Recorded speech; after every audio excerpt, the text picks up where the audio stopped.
Damn, I thought this record be off by now. Still playing. The screen. You don't like? We are now live streaming. So DONN, you can watch it right now. DONN. You can watch it right now. Facebook people. Oh my gosh.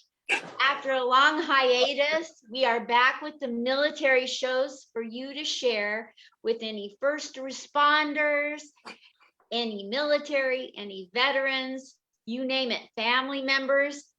Do it, share this. We want to help them laugh and forget what all they had to do so we can talk in English. That's the whole point of the military show, you guys. So welcome, welcome. Got a cast of real great comedians for you today.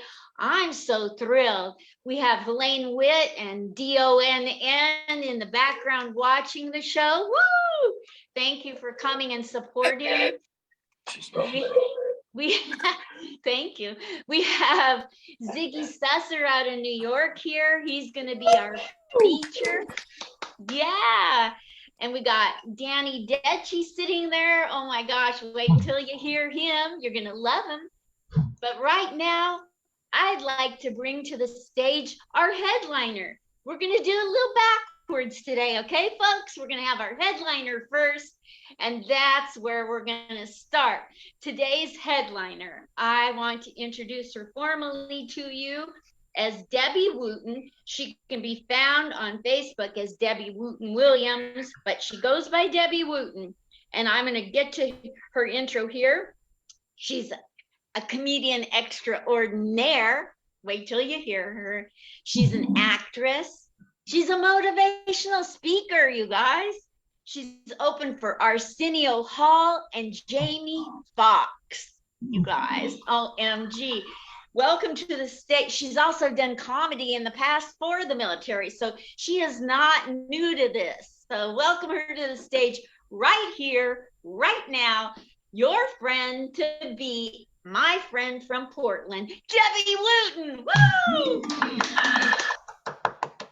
Well, I am so glad to be here, Linda. The vets mean a lot to me because I am a mother of 5 kids, and I had 3 boys who I wanted to go in the service when they got ready to get out of high school. I said, Lord, what am I going to do with these kids, these boys? So I went to the mall, to the recruiting office, and I asked the captains in the Army department. I said, do y'all do house calls? I said, I got 3 boys. They're having a pizza party tonight. It's going to be 10 boys over there. Can y'all come up and bring some movies and some pencils? And they were like, well, lady, yeah, okay. So 3 captains came to my house. Sure did. And there was a big sign on the wall that says, your uncle wants you, your mama don't. Leave. That's right. I'm very patriotic.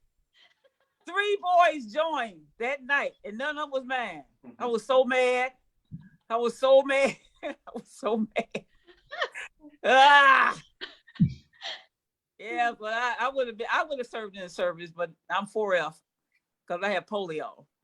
I contracted polio, which was even worse than this Omicron and Delta crap going on. It was a very bad virus. So I never got the virus this time yet. And I think I got to get out of jail free card because I got the polio. So I did my virus for my lifetime. So maybe I can't get it. You know, because COVID came to kiss me in the mouth. I still didn't get it. Yeah. A lot of people don't understand. See, the COVID, it affects your lungs. But when you get polio, it affects your brain. It's a brain virus. It affects the signals in the brain. It slows them down or destroys the signals in your brain that makes your arms move, your legs move, your lungs breathe, your ability to pick the right man, you know, things like that. So I found out a lot of women had polio and didn't even know it. So, but one thing I will say, I don't want people to feel sorry for me that I have polio. No, I still think I'm a 100% woman. Kind of a sexy hoochie mama at 66 years old. Kind of a hoe. I'm a poly hoe. That's what I really am. I'm a poly hoe. And once you go poly hoe, fellas, you never go back. See, there's a difference between a regular hoe and a poly hoe. See, a regular hoe, you ain't gonna get her leg this far back because she got good, strong leg muscles. Well, Polly hole they drop all the way back. It's like Barbie. Like, Leo. Whoa. Get the men's attention on that joke. I just want to get them focused. Yeah. Yeah. Well, I am living on the West Coast and in the beautiful state of Oregon, the land of the serial killers.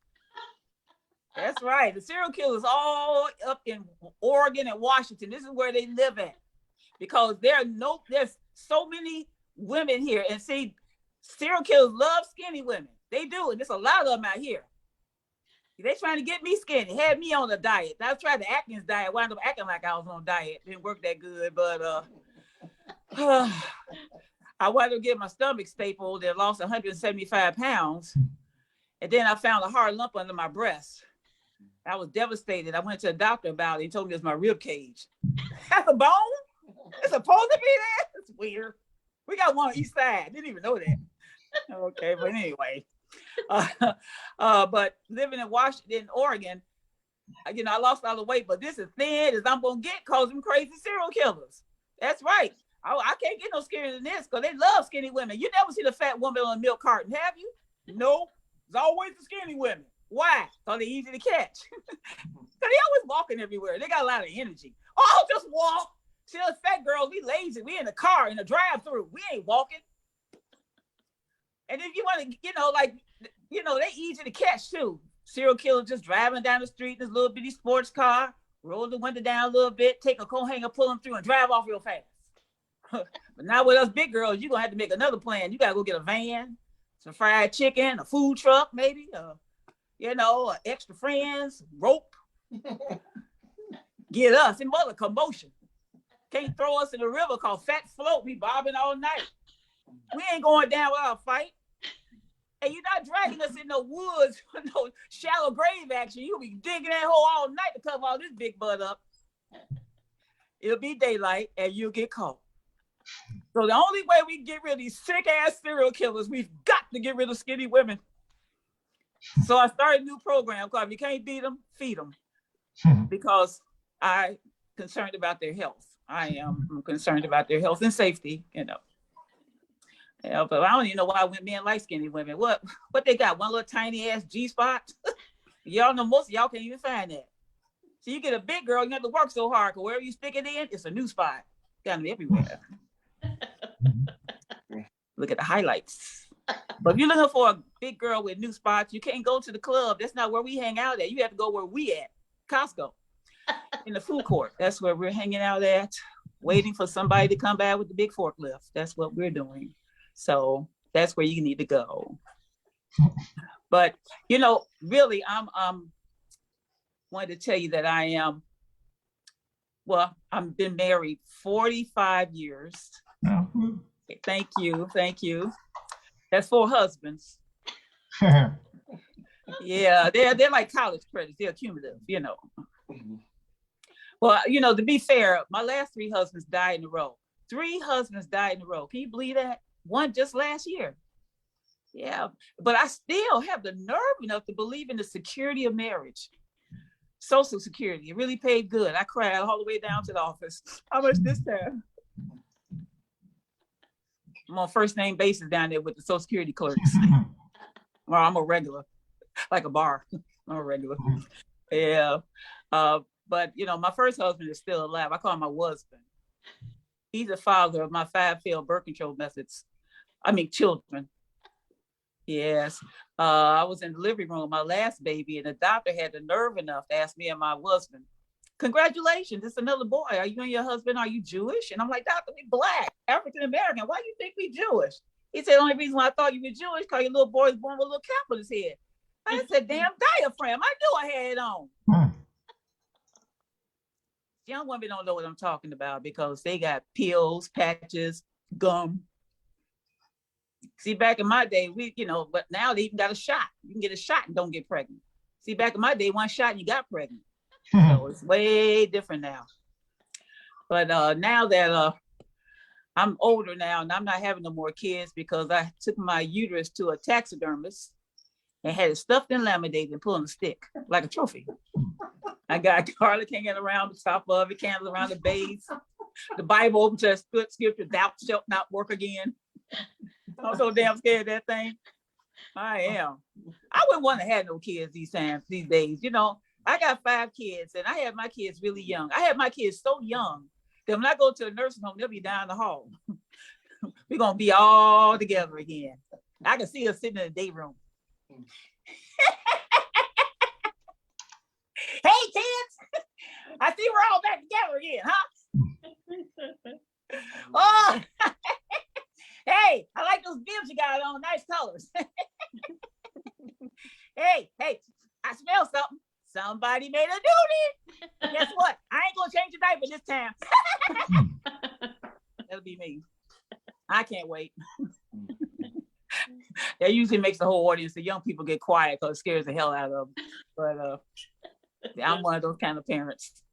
I'm glad I'm not a parent. I'm glad my kids are long grown and gone, because I would not want to be a parent of little kids these days, because these parents is raising their kids so different from the way we was raised. They was raising their kids way different. They're raised, I'm from the generation where parents were parents.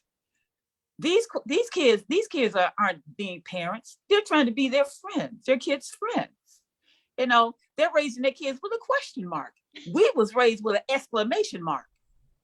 They ask their kids everything. Honey, you want to eat this for dinner? You want to put this outfit on? Well, it's getting kind of late. Don't you think it's time for you to go to bed? Well, don't you know? Ain't you mama? See, our parents didn't do that. They were leaders. That's what a parent's supposed to be, a leader. Eat this. Put this on. Now get ready to go to bed. There's only one question you should ask a little kid. You got some rent money? No. You ain't got no rights. No rights. You got the right to mind me. That's it. And me having 3 boys and 2 girls, I had to be tough with my boys. African-American boys, teenagers in the 90s, I had to be tough. My boy thought I had a penis and a vagina. My mama got both. We seen her balls. I think you did not see no balls. Those are big ovaries with hair. What are you talking about? Goodness. Boy, there's something else, but yeah. But my boys, I didn't want to be a grandparent before my time. And so when they was coming as teenagers, I just put the Birkenstock pills in the food every day. Come and get it. They got to eat 28 days in a row, the girls. And the boys, they've been wearing condoms since they was wearing Pampers. They're used to them. It's part of the wardrobe. Look in the laundry and get you a clean condom, put it on with your drawers. That's how I feel. That's right. But we got to be a tough mom. Even though I had polio and I had spinal bifida, being a mom is an attitude. Everything is an attitude. It's not this body. This body will break down on you sooner or later. Sooner or later, things are not going to work the way they used to work. And that's why we need to accept people on different levels where they're at and enjoy their inner spirit. That's why I encourage women to date ugly men. Because they're less picked over, less chance you're going to get a nasty disease from because they never get none. And they just be so happy to be with you. You my girlfriend? Yeah, my girlfriend. Can I get you something from the bar, like a new house, a car? They give you anything. But if you're going to make love to an ugly man, don't be stupid. Protect yourself, girls. Put a brown bag on his hair and draw a picture of pretty man on it, just in case, you're scared, And, with me being disabled, I want a man to, love me for my inner qualities, Now, maybe I can't walk good, but who's walking in the bed? Nobody. No legs ever broke up a relationship. Maybe it was between them, but not legs. Oh, I think I only got about a couple of minutes left. Am I right, Linda? Yeah. Okay, I just want to make sure, because I am a stage hog. I feel like I'm at group and it's my turn to talk. And I can keep on going. Well, one thing about it, I'm leaving you in good hands. But before I get out of here, I do want to say that I am a grandma. Yes, I got 17 grandkids. Yeah, 17. I even got 2 grandkids. Oh, I wanted to also tell you that my son that got accused of being Jewish, grew up and he's a lawyer. So guess what? We are Jewish. Yeah. Anyway, I got two granddaughters in medical school, and I'm so proud of them. One's in medical school to be a doctor, and one's in school to be a veterinarian. And I need both of them. I need one to take care of me when I'm sick, and the other one, the vet, can put me down when I'm ready. So I'm just happy about that, keeping the family. That's right. But just remember the old ways. We got to teach these young people things, because when I was a young girl, we believed everything our parents said. These kids, they got the internet. So you could tell them anything you want and they're going to go research it on the internet for everything. But back in our day, we didn't have all that. We believed everything our parents told us. We took it for the gospel. And every time it rained and thunder, my mother would yell, cut off the lights, cut off the TV. Don't you know that's God? He's walking in his kingdom. And we'd be all scared, looking up at the sky, talking about, wish God, sit down. We want to look at the Flintstones. Sit down, God. But one night it was raining and thundering, and I told my grandkids, I was told, generation to generation, cut off the lights, cut off the TV. Don't you know that's God? He's walking in his kingdom. And my 12-year-old granddaughter said, no, Grandma, that's the cold air and hot air master me the air. We need science. I looked at her and said, you got some rent money? That's it. All right, thank you so much for letting ladies go first. And I was a warm-up act for two very great and handsome comedians. So I love you and thank you very much. Oh my gosh. Thank you, Deborah. Wooten. Thank you, Linda. Debbie Wooten. Thank you. Oh my gosh. Follow her on social media. Debbie Wooten Williams on Facebook, you guys. Oh my gosh. Thank you so much, Debbie. Anytime. You're my sister. Zygy and Danny, do you have anything you want to say to Debbie before she flies out of here? It's great meeting you. You're fantastic. You're really funny. I'm very happy Linda introduced us. You're great. Oh, thank you. Yeah, great meeting you, Debbie. And I'll catch you on Facebook. I'll friend you on Facebook.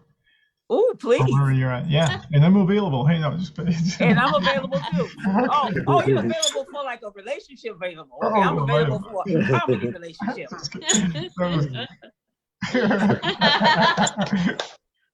But plus, I only date men who are patients at the mental hospital because they come with a chart. And okay, so that's, I mean, if you go there and give me the chart, then maybe we can hook up. That's it. I gotta read the chart. I don't have no more time to wait and see what kind of crazy you is. I need to know I can meet you. Okay. Debbie, thank you once again. That was spectacular. Oh my gosh. You're welcome. Love you all. Love you right back, Debbie.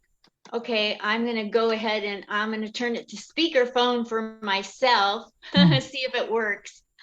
It's not working for me to be on speakerphone. So I'll turn it. This thing wants to be difficult today. So I'm going to do my set where I'm the speaker, but I'm just in the gallery view. So just go with it, everybody. So your next comedian coming to this stage is young and beautiful and always compared to Marilyn Monroe. Give it up for the amazing, like she's not even talking about herself in the third person. It's ridiculous. Linda Marcus Smith, you guys. Welcome to the stage. Well, it's true, you guys. I am Linda Marcus Smith. Yeah. You're probably thinking maybe I go by 3 names because I'm a diva. But that's not it.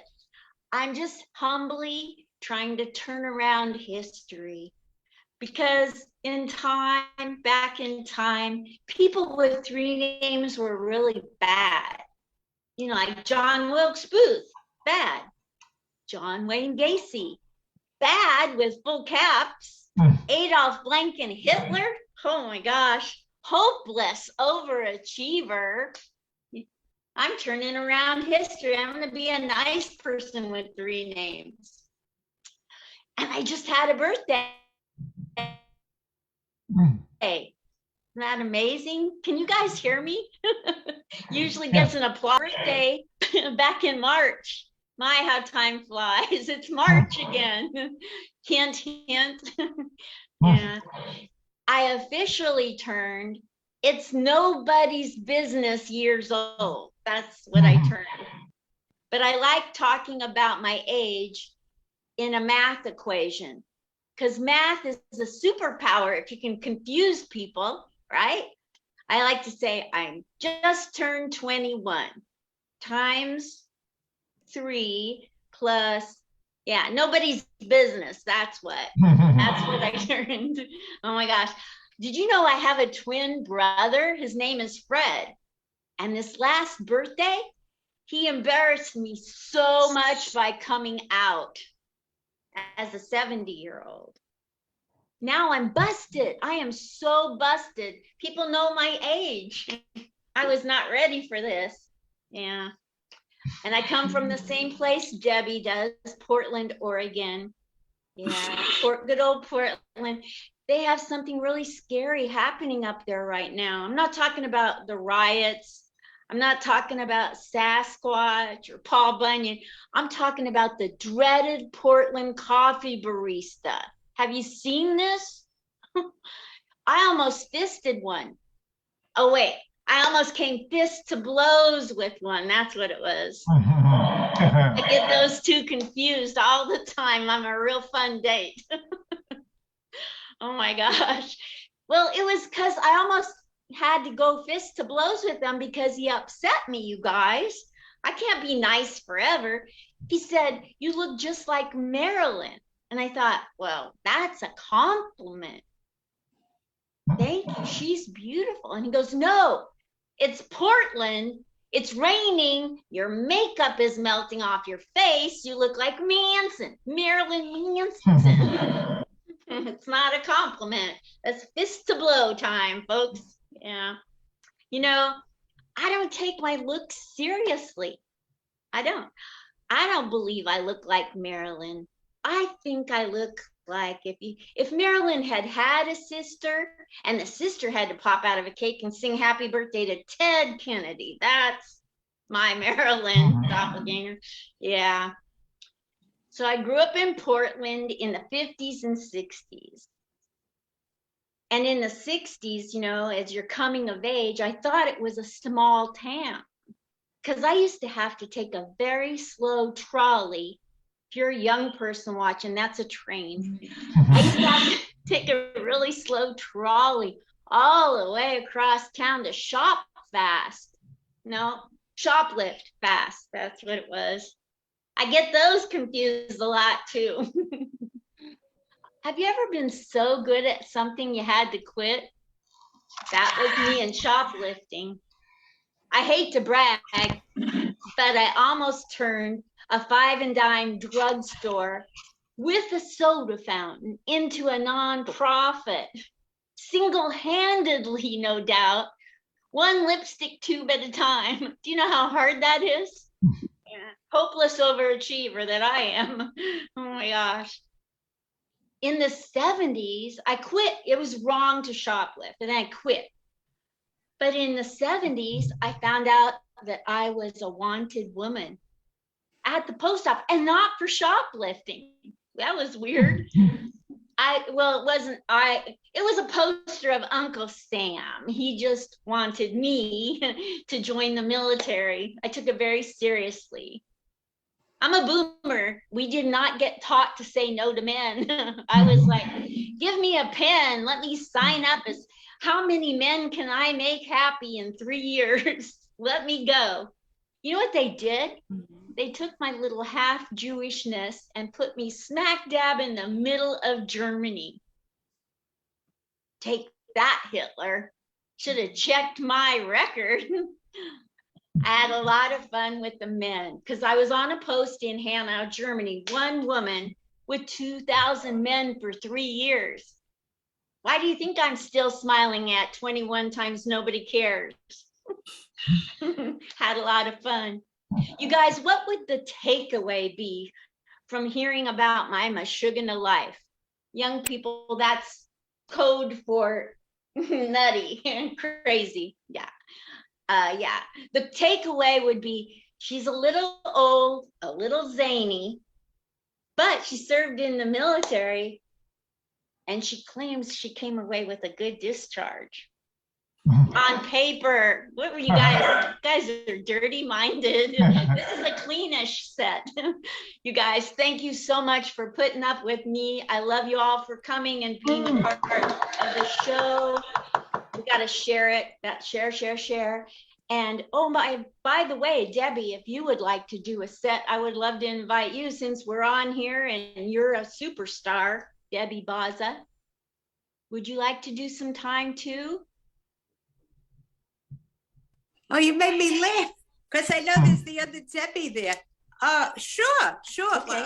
I could do it. This is a wonderful show. I was actually supposed to be on something, but there's a little technical problem, and it wasn't mine, so I know how that goes.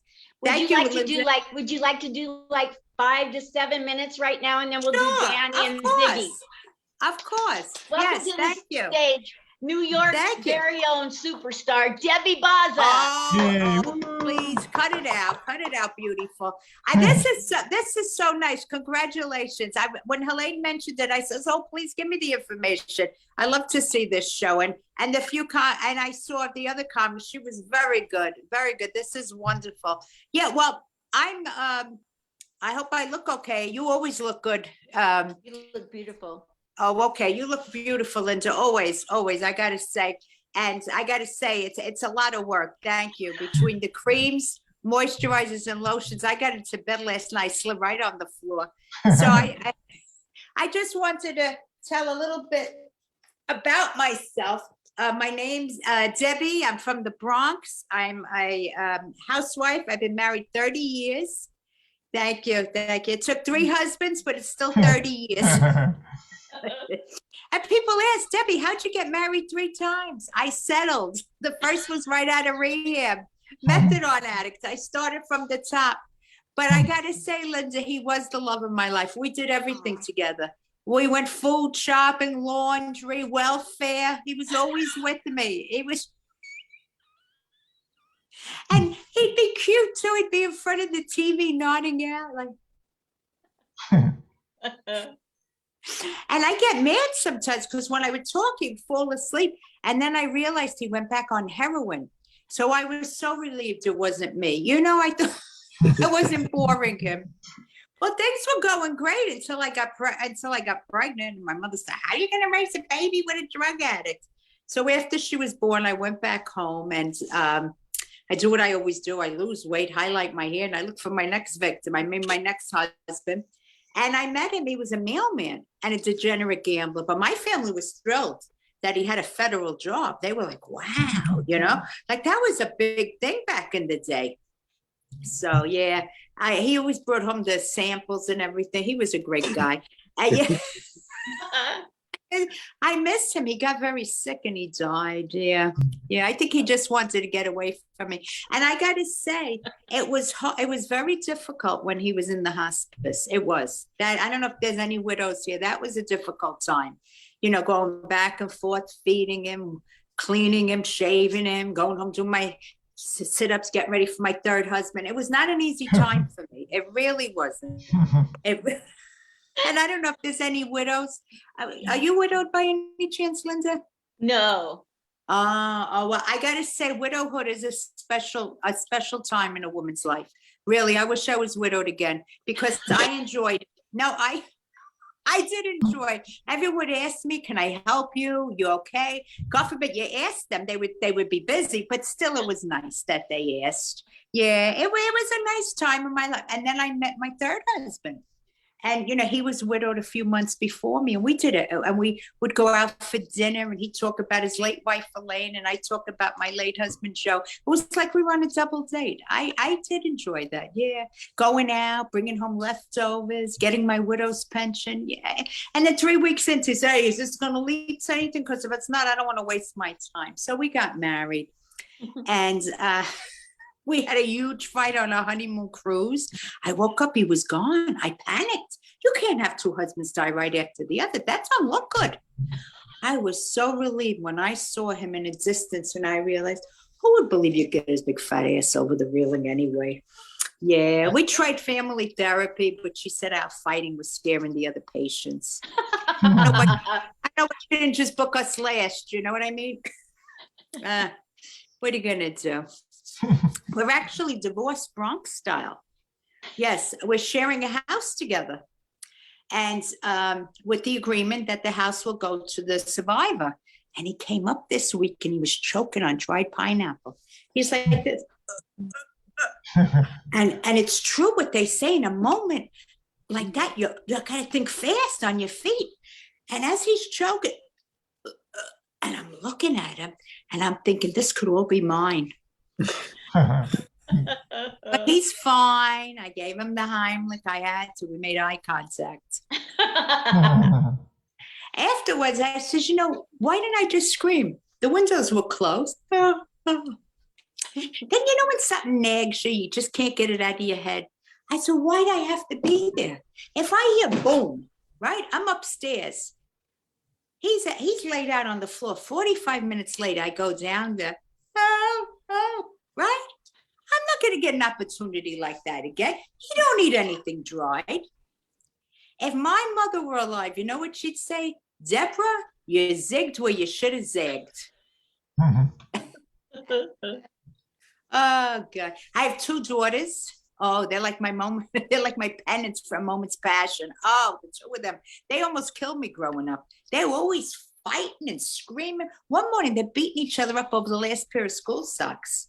I'm trying to open my eyes and drink my coffee. I walked out of the room. I figured, let the stronger one live. I don't care.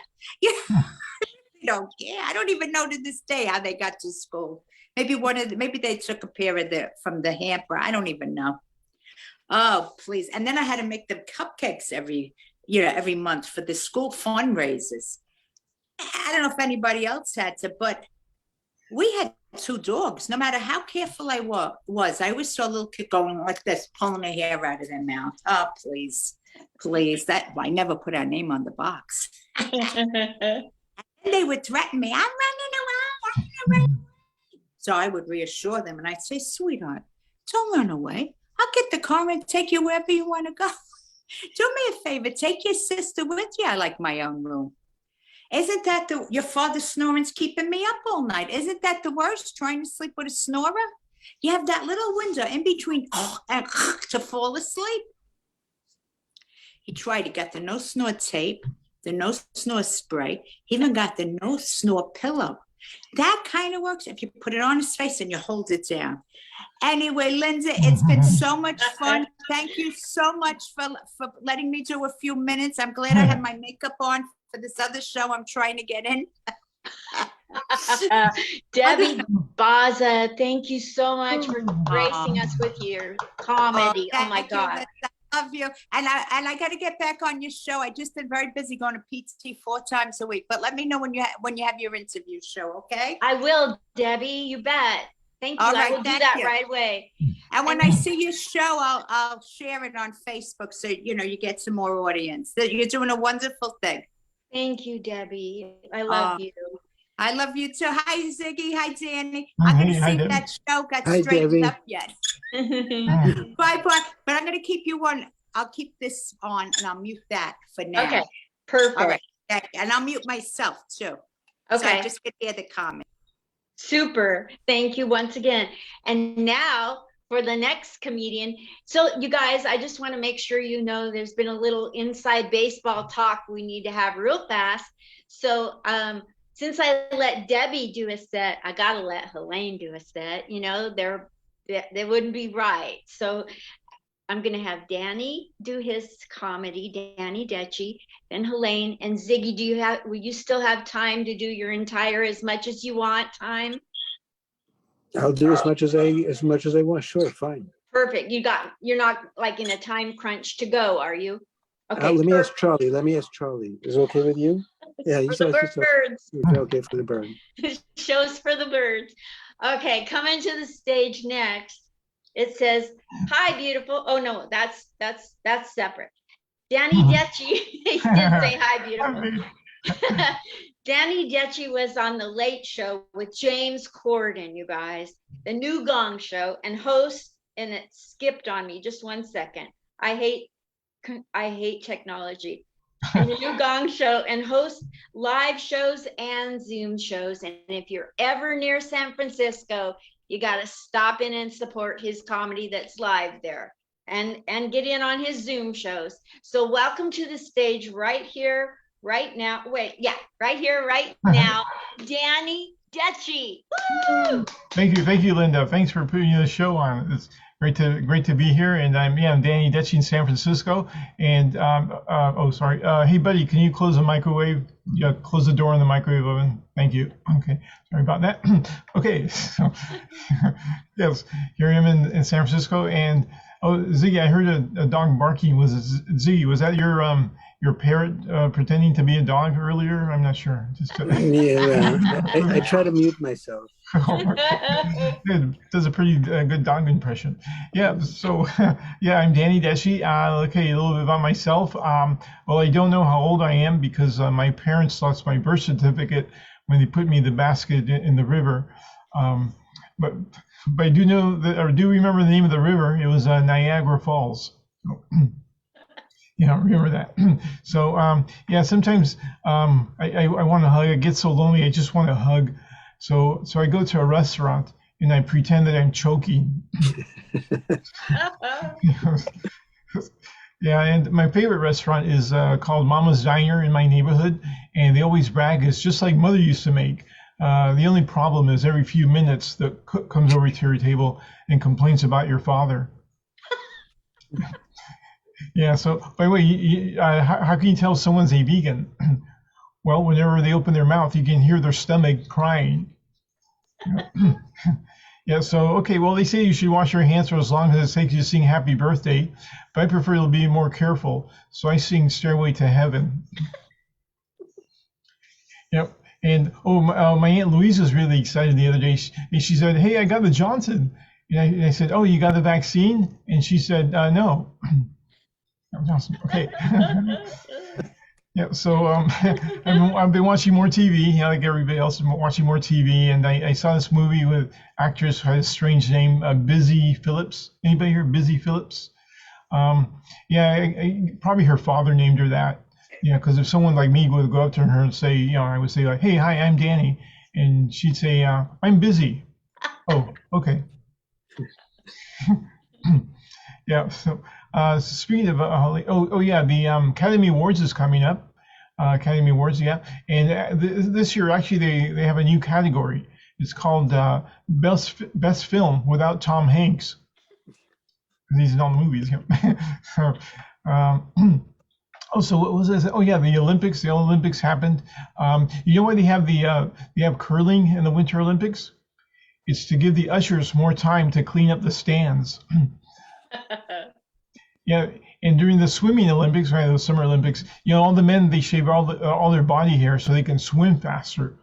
But in the 1972 Olympics, Mark Spitz actually won 7 gold medals with a mustache. Yeah, even Arelco actually offered him a contract to shave his mustache on a commercial for $1 million back in '72, and he said no. That was interesting. Yeah, so also on the news. Oh, did you see the survey on the news? It said that 62% of American workers are having sexual relationships with someone else in the same workplace. So that got me thinking, man, I need to get a job. Yeah, my last job was actually a pizza delivery guy, and I got fired for having a perfect driving record. Now, what happened was my boss got suspicious, and he found out that I did not have a car, and I was delivering the pizzas on the bus. Yeah, I didn't like working for him anyway. Yeah, one time he says to me, hey, Danny, you're doing a great job. And I go, oh, hey, thank you, boss. He said, April Fools. Yeah, so, and that, I was going to mention, actually, the other day, I actually got attacked by a mugger. This guy comes after me, and then all of a sudden, this woman comes out of nowhere. She just slams this mugger right down to the ground, and then she handcuffs him.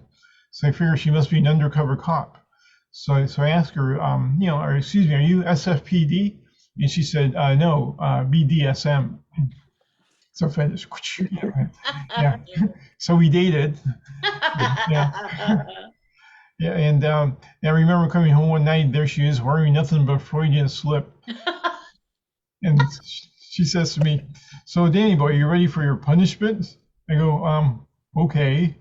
And so she ties me up between these two posts, and then she puts the TV in front of me and forces me to watch golf. Yeah, spanking, not golf. But we broke up. She was a Republican. Yeah, I didn't see her Ronald Reagan tattoo until it was too late. Yeah, it was on her fist. Yeah, I'm not a very religious person. I actually, religion pretty much I lost interest early on. I just didn't buy that story about the Adam and Eve and the talking snake. Maybe if it was a parrot, it would have been a little more convincing. But yeah, not for me. Yeah, I prefer to read comic books. I'm a big comic book fan, and I miss going to the comic book convention. The last one I went to, the place was so crowded. It was really crowded. And I didn't want to wait all day in line to get an autograph. So I came up with an idea. I went up to the front door and I yelled, "Hey, Eugene, your mother's here to pick you up." And the whole place cleared out. Only person left was this woman dressed up like Wonder Woman. So I go up to her and say, "Hey there, Wonder Woman. Want to come over to my place and check out my comic book collection? I got a lot of issues." And she says, "Get lost, you nerd." And I told her, I can't get lost because I got my address written in my underwear. So there. Okay, well, before I'll end off with a couple of songs. I'm a musician also. Let's see. I'll play. Okay, I'm going to play. How about 99 Red Balloons, the German version? Okay.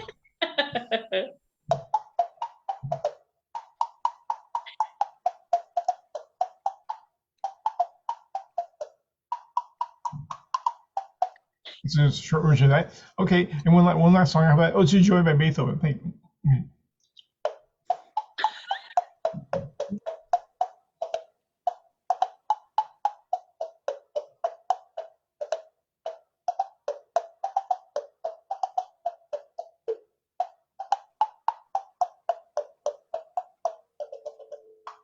Okay, thank you, Linda. Thanks, everybody. Yeah. Danny Dechi. Danny Dechi. Oh, thank you so much, Danny Dechi. You guys follow him on Facebook and Instagram, right? Yep. Super. And go to San Francisco and hit him up to watch his show or to get a spot. You know the drill. Yeah, they're free. Come on down. Thank you so much. That was awesome. Thank you. Now we're going to have a special drop-in guest of the amazing Helaine Witt. She has written jokes for and gotten paid by Joan Rivers herself for jokes she's written. She's a New York comic. She slays all over. She's a good friend of all of ours. So welcome to the stage. Let me turn off Danny Dechi and find Helaine. Welcome to the stage, Helaine Witt, who looks like she's her own conjoined twin. Well, this is the money I got from Joan Rivers, this dollar bill. No, I'm only kidding. You won't believe what's going on with Debbie and I. We're supposed to be on this other show with Jody, and it's Facebook because it used to be Instagram, and it's one person at a time, and we like everything, so we'd rather be here. Meanwhile, they're calling me from the show. I swear to God, I got 2 phone calls, and they said, "This is crazy what's going on here." And I go, "Yeah, that's why I'm not there." No, the reason I'm not there is I want to be on Linda's show. Yes, Charlie. So I wanted to say that, you know, nobody teases Mick Jagger for all his wrinkles and getting to be 60 years in the business, but poor Stevie Nicks gets all the crap. And she got so upset about it. You know, the poor girl had a dove on her breast and now it's a vulture. Is that nice to make fun of? No, it's not. But they tease her and they say she has wrinkles. She gained 75 pounds. She's 75 years old. Leave her alone. You don't tease Keith Richards for the way he looks. So I feel sorry for Stevie Nicks. You know, she's had a rough life. She was with Don Henley. He left her at the altar. Then she was with Tom Petty. Okay, you could say they didn't have an affair, but come on, Linda. Come on, Debbie. Who didn't cheat and have an affair with a married man? Come on, back to this. And she loved Mick Fleetwood. Okay, everyone has had bad taste in their life, but who did she love the most? She loved none other than her guitar player, and they were together since high school, named, what's his name, from Palo Alto. Hi, Deborah. Deborah. From Palo Alto, oh my God, Lindsey Buckingham. So they're across from each other at the concert. at the Fleetwood Mac concert, and she wrote the song when they were in love. And then the news article said you could feel the tension, you could cut it with a knife, but they're not together anymore. He has 3 kids. So she's walking across the stage. Did he make you cry, make you fall down, shatter your illusions of love? He's trying to play the guitar. Is it over now? Do you know how to pick up the pieces and go home? It's better standing up with the scarf. But you know what? The poor thing, I saw her at the Rock and Roll Hall of Fame, Debbie Wooten. When you live in New York, you could go, if you have $100, you could go to the Rock and Roll Hall of Fame. So she's up there and she has her flowing black gowns, just like she had in the 60s. She has the scarves over the microphone stand and she's singing and her hips are swinging. She's 75 years old. Her hips are swinging. She's pressing a button. I thought it was a lavalier speaker. No, it's a hip robot. That's why Stevie Nicks' hips could move like that. And then she's swinging back and forth and she's doing Rhiannon and she's spinning and spinning and spinning. And all of a sudden she's singing The Edge of 17. She's at the edge of the stage because she was on a Roomba. The floor got so clean and she flopped off the Roomba. She grabs the mic stand and what's underneath those scarves?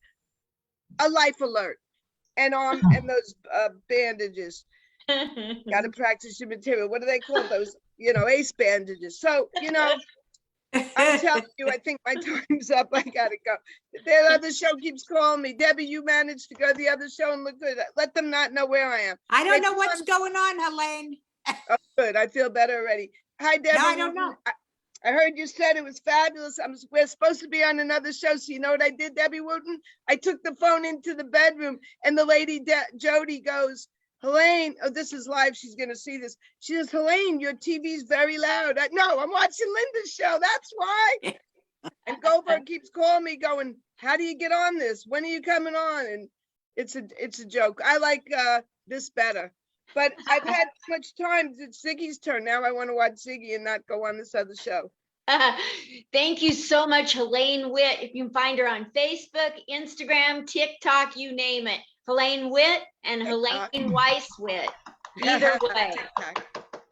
Okay, so now you get to hear your headliner of the evening, and Debbie's still listening. Debbie Wooten and Deborah Bazza. Oh my gosh, we actually have people here live listening. And both Debbies did a set. This is the greatest, you guys.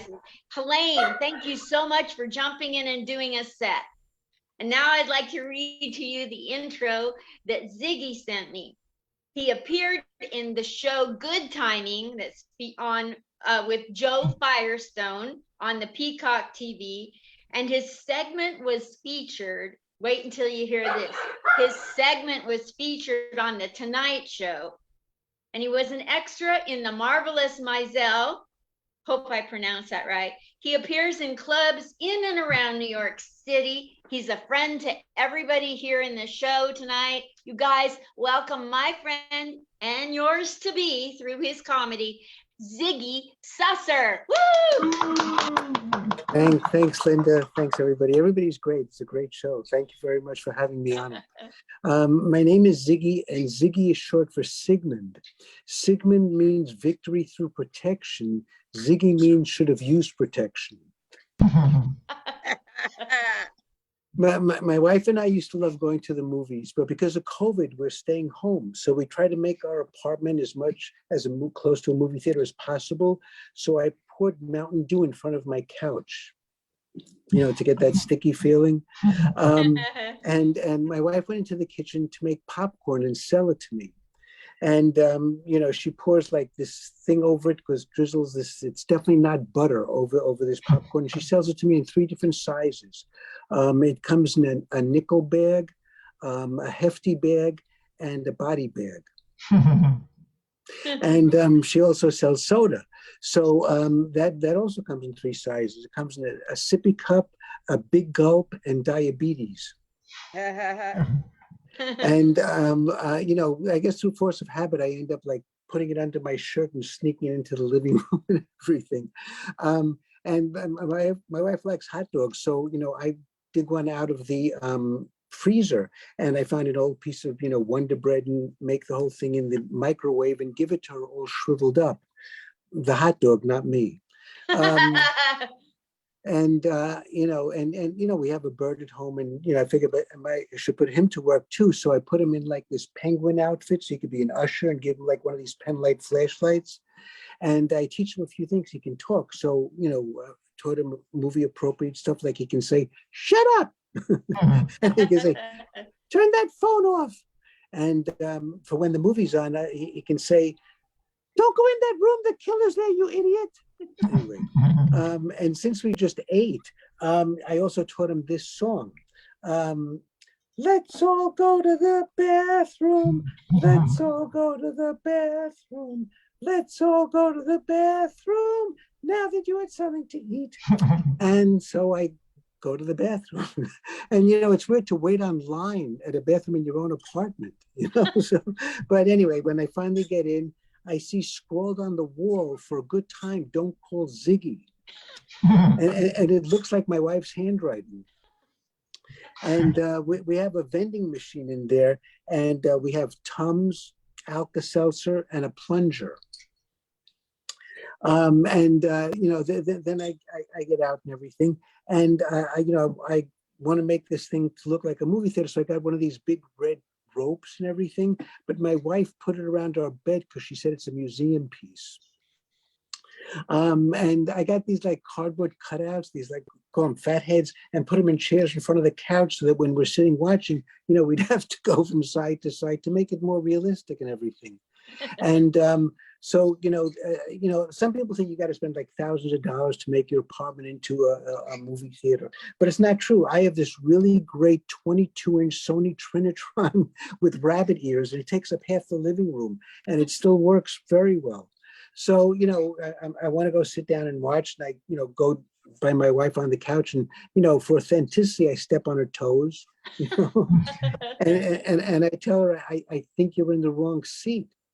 And she says to me, "I think I'm in the wrong marriage." So, I finally sit down and everything. And then I put in the tape, and it's home movies. And all of a sudden, the cardboard cutouts get up and leave. I mean, they were cardboard cutouts, they left. But I'm hoping they'll be back. Next week I'm going to be showing my bar mitzvah, tape from, But I was bar mitzvah so long ago that it's in black and white. So when I had it transferred to DVD, I colorized it.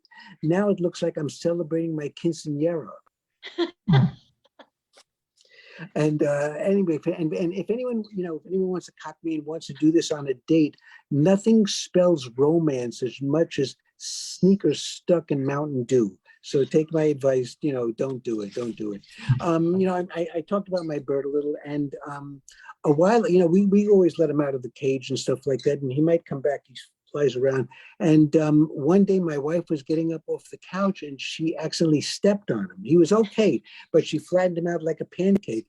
She had no idea he was trying to make his 10,000 steps that day. So he couldn't fly, so we brought him to the animal hospital. And they said, you're going to have to leave him overnight because we want to see if he has any brain damage or broken bones. So he said, okay. And I wanted to do well by him. So I got him a private room. I got him a phone. I got him a TV because he likes Lassie, Animal Planet, and Jeopardy. So, this was very expensive. So I had to leave my wife as a deposit. So, I went home and they called me the next day and they said, he's doing okay. You can come pick him up.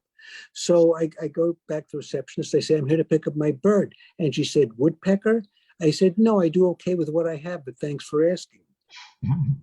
So I went to the vet and she said, he doesn't have any brain damage or any broken bones. I said, how do you know? She said, well, he answered all our questions. We asked him, who brought you here? He said, Bigfoot. Talking about my wife, Bigfoot. We asked him, what's the beginning of the universe? And he said, Big Bang. And we asked him, who's your favorite character on Sesame Street? He said, Barney. I guess maybe a little brain damage. 2 out of 3 isn't so bad. And we knew he didn't have any broken bones because we have the latest CAT scan here. When Dr. Smith brought in his latest cat and Charlie flew, we knew he didn't have any broken bones. So they gave me the bird, and then they gave me Charlie, and I got my wife, and we left. You know, we went home, and now you know, when he walks on the floor, he says, "I'm walking here. I'm walking here." I think he was watching Midnight Cowboy on TV while he was there. And you know, little by little, he was getting better. And he's flying again, and you know, everything seems okay. And I figured I'm the better parent. You know, I would never step on him. You know, and about a month later, I sat on him, flattened him out like a pancake again. Again, he couldn't fly. It was okay, but again, couldn't fly. And I wasn't going to bring him back to the animal hospital. I figured I could do what they did, and my wife didn't want to spend another night there. So I asked him some questions. I said, "What's your favorite vegetable?" He said, "Bird's eye." I said, "Who's president?" He said, "Joe Burton." I said, "What's your mother's maiden name?" He said, "Big Bird." See, now I know he's 100% okay. But you know, something I knew was a little wrong, because whenever we had pancakes, he would shake a little, you know, and I guess he had like PTSD, parrot traumatic squashing disorder. So I found, you know, a support group for birds and their companions. It's called Birds of a Plucked Feather. And, you know, it was interesting who was there. Like there was a pigeon who was an empty nester. You never see a little baby pigeon. She, you know, she was depressed. There was a paranoid owl who would go, where? And there was a toucan who couldn't. And they helped me, you know, like bird-proof the apartment a little better, like, you know, so that he doesn't fly into a window pane. So I have different pictures on different windows. Like in some windows, I have pictures of pancakes. On other windows, I have pictures of my wife's big foot. And on other windows, I have pictures of my big fat ass. He doesn't fly into them. You know, I mentioned the thing about, you know, that we now watching stuff at home all the time. And, you know, we still have DVDs, you know, the old DVDs. My wife was going through our DVDs to pick something to watch. And all of a sudden she came across one of those big red envelopes from Netflix. Remember the ones they used to send DVDs, the big ones? So she puts her hand in and pulls out a sleeve, an empty sleeve for a movie called A Christmas Tale. And she said, "Oh my God, I told you to mail this back 10 years ago. What the hell's going on?" I said, I've been busy. She said, "You got to find it. We could owe them thousands of dollars." I said, "I have no idea where it is." She said, "Press eject on the DVD player." And luckily, we've always had it plugged in because we needed a clock in the living room. And sure enough, out it popped. And I said, "Oh, great, let's watch it." And she said, "No, I saw it 10 years ago. I don't want to see it again." So I didn't want, you know, the mail carrier to know that I still had a Netflix DVD. So I went all the way to the post office, dropped it in, came home, and we figured we're home free. It's out of our hair. Great. 2 days later, I got my next DVD from Netflix. I totally forgot when you mail them one, they mail another one back. This one was called Me and Orson Welles. Maybe 10 years ago, I wanted to see that. Now I couldn't care less. And I'm imagining what's going on in that Netflix warehouse. Like a bunch of guys are probably sitting around a table playing poker. They haven't seen a DVD returned in years. They don't even know what to do with it.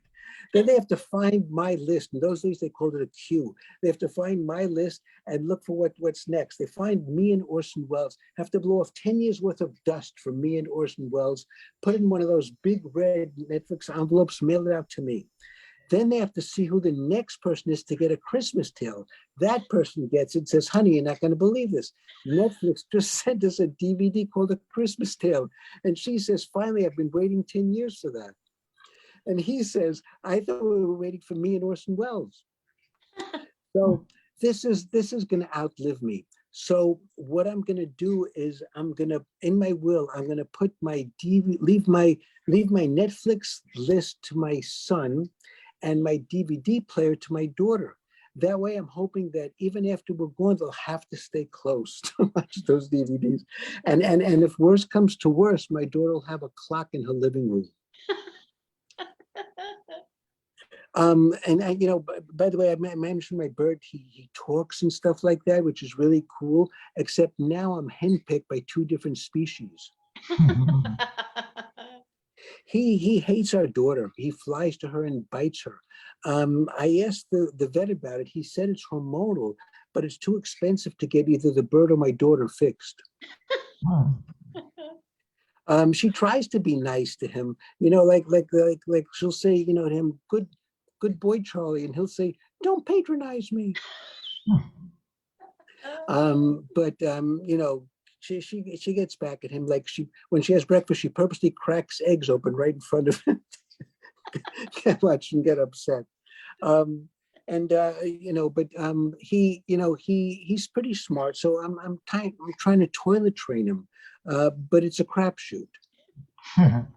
So what I got these like Matchbox cars, these little cars for him to poop on them, and it worked. He poops on the windshields, which it's perfect, except it didn't come with windshield wipers, so I still have to clean it up.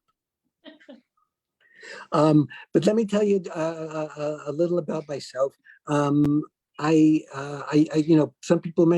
mentioned something about the federal government or something, I forget. But anyway, I worked for Social Security for 35 years, but they think I'm still in the bathroom.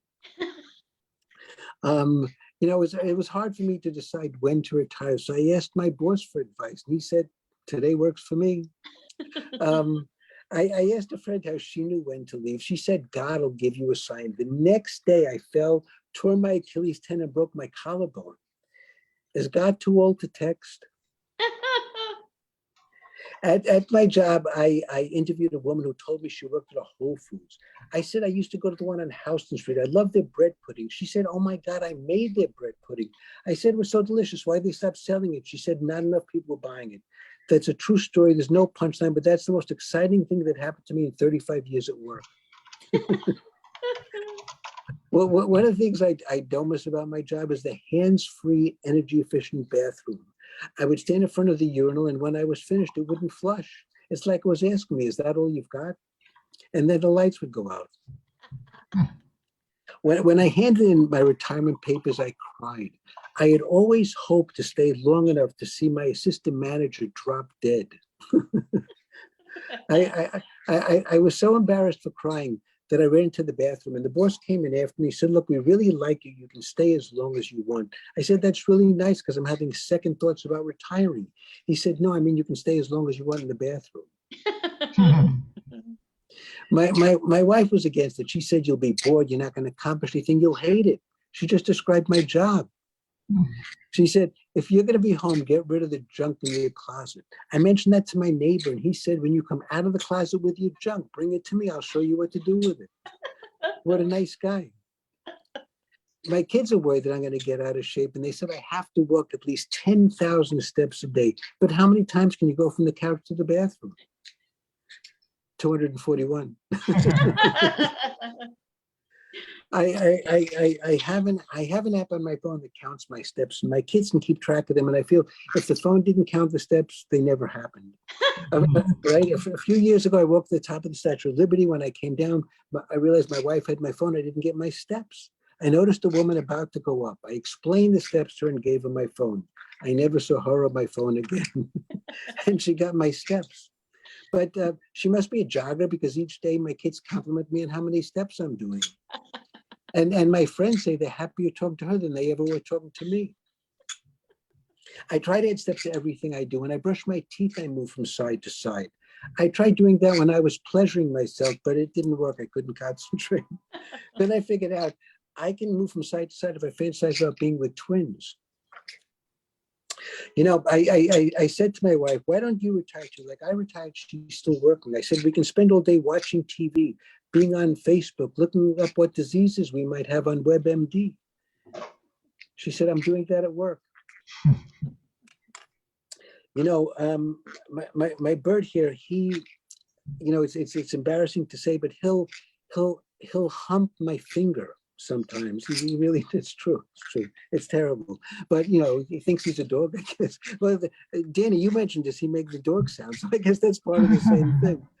So I asked the vet about it, but he said it's too expensive to get my finger fixed.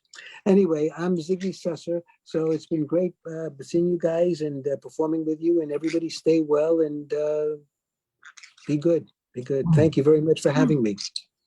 Oh my God. Thank you so much, Zygy Susser. Let's Thank go you. back over the list of everybody that was here today. Now, first we had Debbie Wooten, who is the headliner. And then we let Deborah Debbie Bazza come on and do a set. And then we had Helaine Witt come on, Helaine Weiss Witt, and do a set. And then we had Dechi come on. And then our feature was Zygy Susser. So Linda, it was Linda, scrambled up, but wait, Linda, can I say something? yes. And first of all, you left off yourself. You were great too. You were great too. I want to say that. And thank you. And also, I want to just do one other thing, and I forgot to do this. I'm supposed to do this at the end of my set. I always forget. I want to prove that my story was true. This is a true story. And, Wow. and this is me and Orson Welles. If you could see it, that's probably backwards, but whatever. Wow. But it's a true story. Anyway, I'm Yeah. sorry, but thank you, Linda, for having us. Thank you. That's what I love about your comedy, Zygy, is that I know you are a stickler when it comes to telling the truth. You don't want to fabricate anything, and it just makes me appreciate your stories. You're so funny, rapid fire, Thank funny. you. And you look like Marilyn Monroe, so I'm still telling the truth. Thank you so much. You guys were so awesome. Well, I'm going to take it off Facebook Live, and you're welcome to stay and talk. So